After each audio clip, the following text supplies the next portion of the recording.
is my call, sir. That is my decision. Considering that he had already been assisted by 3 lawyers all throughout that time, sir. And gabi na ho yun, sir.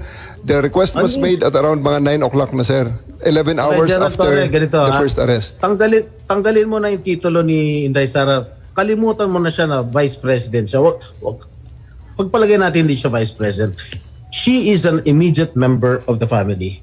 Nung kami po ay nakakulong, ang immediate members of the family, 24 hours pwede bumisita sa amin, nakakulong kami. Ito hindi pa nakakulong. Anak ito. Bakit hindi niyo pinapasok? Maliban doon, is this not a violation of RA 7438 that requires that you guarantee access to an attorney in addition to the immediate family? The President also said na yung anak niya, yung babae, abogado ko yun, papasukin nyo. Hindi nyo pinapasok. Abogado yun eh. Actually, sir, first to answer the question of Senator Estrada, sir. I have told the President that they can visit him at his detention facility because at this time the order of the day is to load him into a plane. So that's what we endeavored to do, and that's what happened, sir. Ano niya bibisitahin yung tatay niya sa Netherlands? Hindi naman dito tinray eh. Hindi naman dito kinasuhan eh. Sa ibang bansa eh. Oh, bakit hindi niyo man lang binigyan ng kortesiya yung anak na isang abogada na magkukonsulta? Katulad nga na sinabi ko kanina, yung mga nakakulong nga, 24 hours pwede bumisita ang immediate members of the family. Bakit ito hindi pa nakakulong, hindi niyo pinapasok yung anak?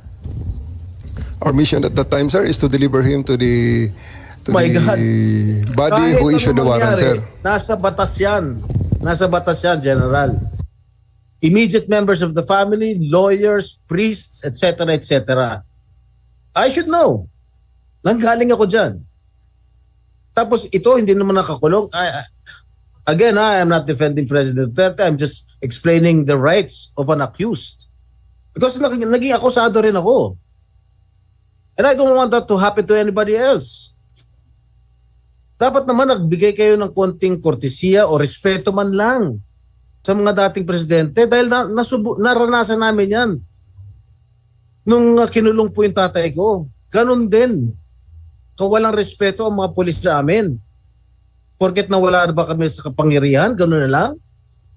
Matanong ko naman sa'yo, General, wag naman po sana mangyari, God forbid, sa pag sinapit ng ni President, sumapit ng ganitong sitwasyon si Presidente Marcos, gagawin mo rin ba yon sa kanya? I hope not. Ang liwanag po ng batas, kung ma-follow up ko lang si Senator Jinggoy, tama po siya. Hindi lang yung immediate family, medical doctor, pare or religious minister, any national non-government organization, ang CHR, international non-government accredited by the Office of the President. Lahat yan may access, pero pinagbawalan ninyo. On 2 counts, immediate family na, abogado pa niya. Bakit ganun? Ma'am, I think that's sub judice. I think we should be wary of many of the things you're mentioning Bakit here. po naging sub judice yun? Ito kasi, habeas corpus po ang petition. So everything about the arrest will be asked by the Supreme Court. Kanina pa natin po nag-uusapan yung arresto. Pero I think that we're just passing, parang lumalampas na po tayo sa boundary. Senator Jinggoy pa. Ang sinasabi ko lang, the manner on how the former president was arrested, because ayoko naman mangyari sa darating na panahon na magkakaroon na naman tayo ng ganyan. Sana makapagbigay lang ng korting kortesiya man lang, nakausapin yung mga abogado, pero nakausapin yung mga members ng immediate family niya, sana naman binigyan niya ng pagkakataon. Kaso mo, nung nakiusap si dating Pangulong Duterte na papasukin yung kanyang anak na abogada, tanggalin mo na hindi siya, na vice presidente siya. Abogada at anak niya, member na immediate family, sana naman lang binigyan niya ng pagkakataon. Makita niya yung tatay niya bago niyo siya isinakay sa plano. Yun lang naman yung sa akin. Masakit. Ako, isang anak na meron din akong tatay na ginanon ninyo. Masakit para sa akin. Pakipaliwanag din. Maraming salamat, Senator Jinggoy. Marami tayong pinagdaanan, kapatid. Kaya eto nga, talagang dinudibdib Madam natin Chair, na to. Yes, Secretary John Vic lang po. Kay VP, kay Senator at sa iyo, hugot ng mga anak ng presidente yan. Sumpa. Secretary John Vic, itatanong ko lang, why was there obstruction of justice? Paliwanag lang. Anong ginawa nila na obstruction of justice? I think General Torre would be the best one to explain that, ma'am. General? Sir. Sabi niyo nag-obstruction of justice kaya aarestuhin na rin ninyo si Attorney Medialdea. Ano po yung ginawa ni Attorney Medialdea na obstruction of justice? We are about to load an arrested person into a plane to transport him to the tribunal who issued the warrant. And Attorney Medialdea is preventing us from doing that. He shouted at us and intimidated us, including the president intimidating me. Alam ko malaking tao si Attorney Medialdea pero hinarang ba kayo? Tinulak ba kayo? Wala namang ginawa eh. Hindi naman He did, nadadaan ma'am. sa salita yung obstruction eh. He did, ma'am. So I do believe that under that circumstances, I have to arrest him to just to. And I did. I do believe that I used the reasonable force to ensure compliance for him to step aside for us to load the former president to the plane. So yun lang yung obstruction dahil nagsisigawan yung mag-asawa. He is preventing us from doing our job of loading the former president to the plane. Hinarang ba kayo? Yes, ma'am. Anong ginawa? Hindi Nakikita namin naman sa makita video eh. eh. Ang Nakikita nakita naman sa ko video. lang, pinipilit niyo iposas, hindi magkasya yung posas. Yes, that's one thing more.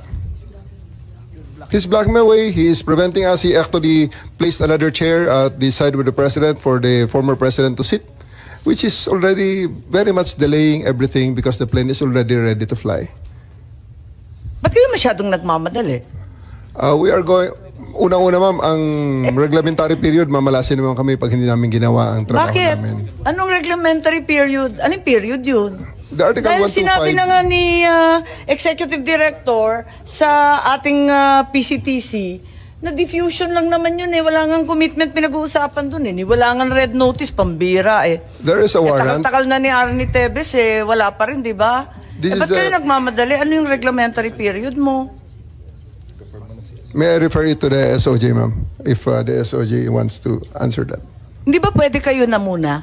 Mauna lang kayo, tapos sa si SOJ. Pwede? Okay, ma'am. Okay. My main processes during the time is that I have implemented a warrant, and it is therefore the person is already arrested by virtue of a legal warrant. And Article 125 comes into play of the revised penal code, which is entitled Delivery of Persons Legally Arrested to the Proper Judicial Authority.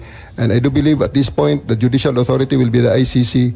Therefore, I have to abide with that Article 125 of the So revised penal inaamin code. mo warrantless arresto. Kasi yung Article 125 ng RPC does not apply kung may warrant. So inaamin mo walang warrant. At the many stages, ma'am, all the many other, Hindi, among make other up your laws. mind, General Torre. Warrantless arrest ba to o may warrant? Kasi ang liwanag naman ng Article 125 eh, ng revised penal I do code. believe that I have a warrant at this time. I just don't want to be. Hindi walang reglementary period. Mamili ka. Kapag warrantless arrest, edi may period. Kapag may warrant, walang period. Just the same, ma'am, I have to deliver Hindi him to the pareho judicial yun, proper kapatid. authority. Papasukin niyo